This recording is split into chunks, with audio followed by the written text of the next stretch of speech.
Salvation Army in Sudbury. Yeah, They sucked. they did. What do you think are some things that would make them better? They'll never get better. It'll never get better, man. It'll never get better. But if Bill C-400 passes, do you think it will? Do you think that I there's... think it will. One thing you have to know about human rights is that human rights are not given by governments. They're not granted by governments. It's not Stephen Harper who decides whether any of you in this room have the right to housing. You have the right to housing. Our problem is getting Stephen Harper to recognize that. And that's the essential issue. And that's why we have international covenants, because the international covenants are not a document in which the states grant these rights to us. These rights exist whether or not our state chooses to recognize them. The state, once it recognizes the right, it takes on an obligation to ensure appropriate steps are taken. To C-400, it's in second reading now. It's a bill that seeks to fully incorporate into Canadian law Canada's international housing rights obligations, because although the courts have read those into law, they don't fully exist in Canadian law.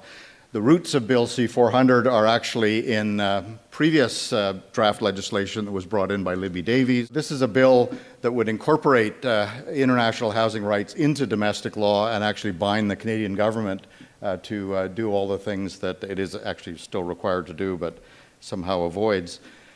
It was really in the 1980s, at least in Canada and other countries of a similar nature, that homelessness started to literally mean houselessness as well.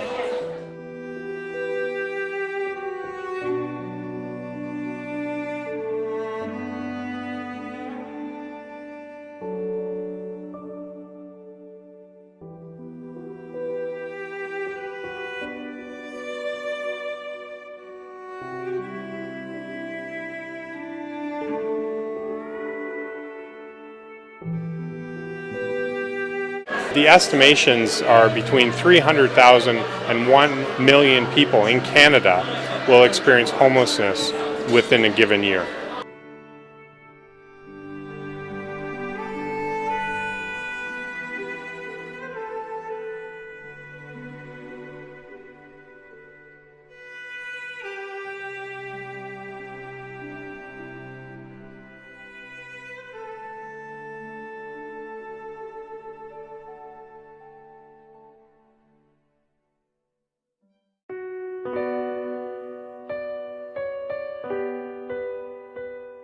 The first 2 nights I became homeless after losing my place, I spent it in a motel, and because I didn't want to go to a shelter at all.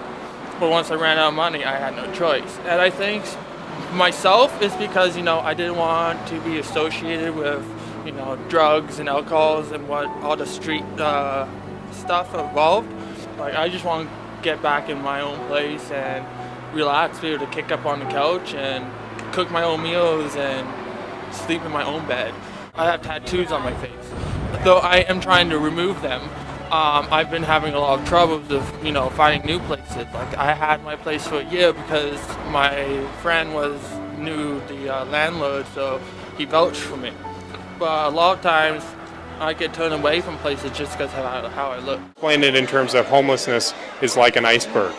The reality is that we only see roughly 10% of an iceberg. The other 90% is below the water. It's the exact same thing with homelessness. We only see roughly 10% of it, and the rest of it is hidden, but it still exists. The types of homelessness include people who sleep rough, which would be an estimation between 5 to 10% of the entire homeless population, would be the population that would be the most visible.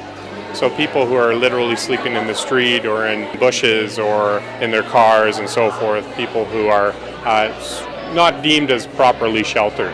And then there would be those who are in sheltered situations designed for emergencies. From there, it would be people who are hidden. The population of hidden homeless would include people who are couch surfing or people who are living in a single family unit, but 2 families are living there, for example. And then there's a population at risk, and at risk is defined by the Canadian Mortgage and Housing Corporation as someone who spends more than 30% of their income on housing, and then severely at risk would be more than 50% of your income on housing. And then there's the housed population.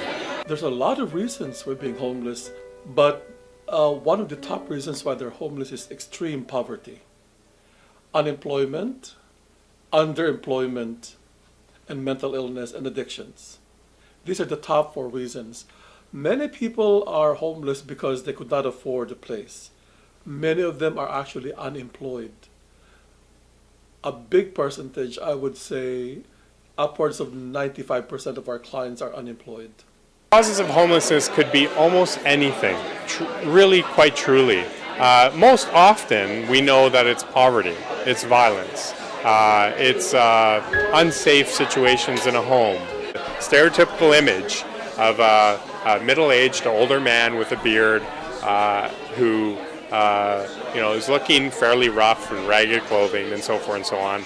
And the reality is, when it comes to people experiencing homelessness, you can take a look around yourself and it's the exact same people. It could look like any single person. I mean, your best friend might be experiencing homelessness, family members, so forth and so on. You will never know by the look of someone. So I often hear people saying things like, oh, so-and-so looks homeless. The reality is that there's, to look homeless looks like any other person in society.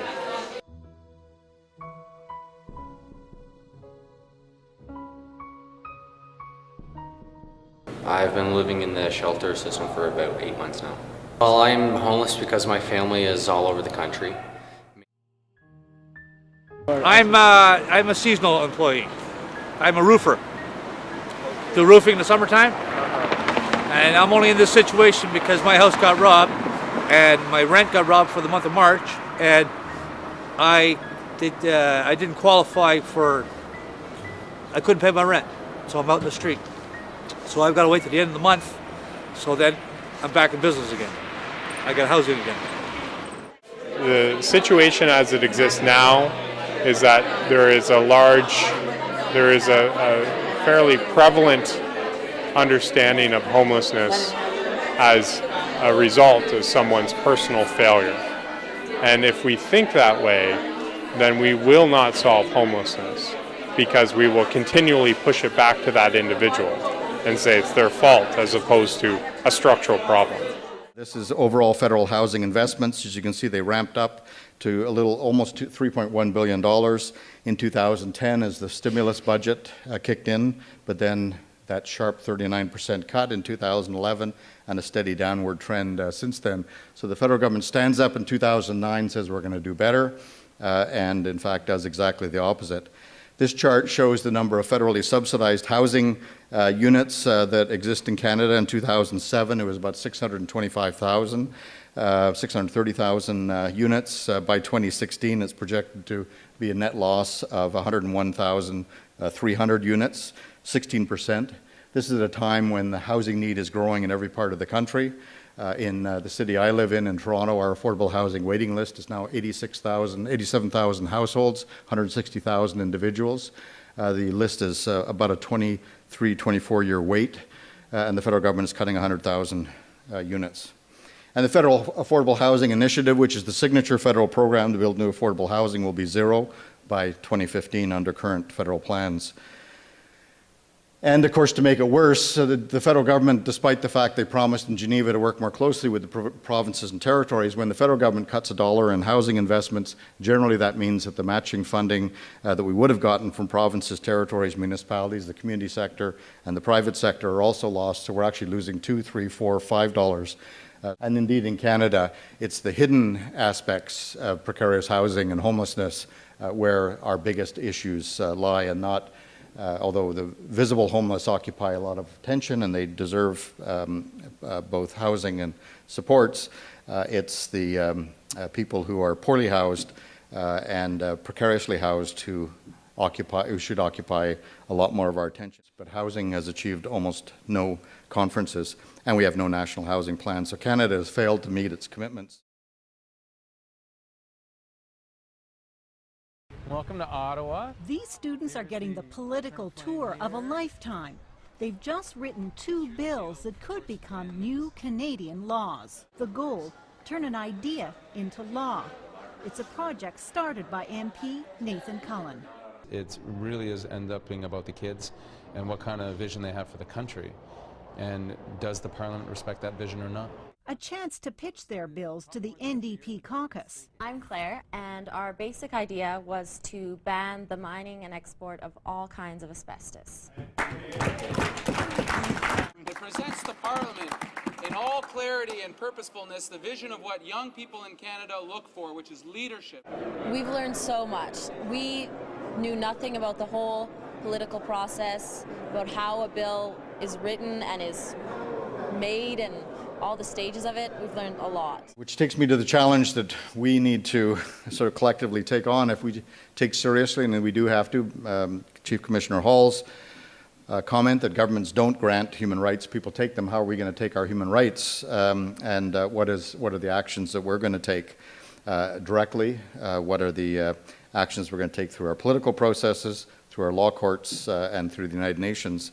So with that, I'm hoping, here's Am, that others will join me at the front and we can engage the collective intelligence, inspiration, energy of everyone in this room. Thank you.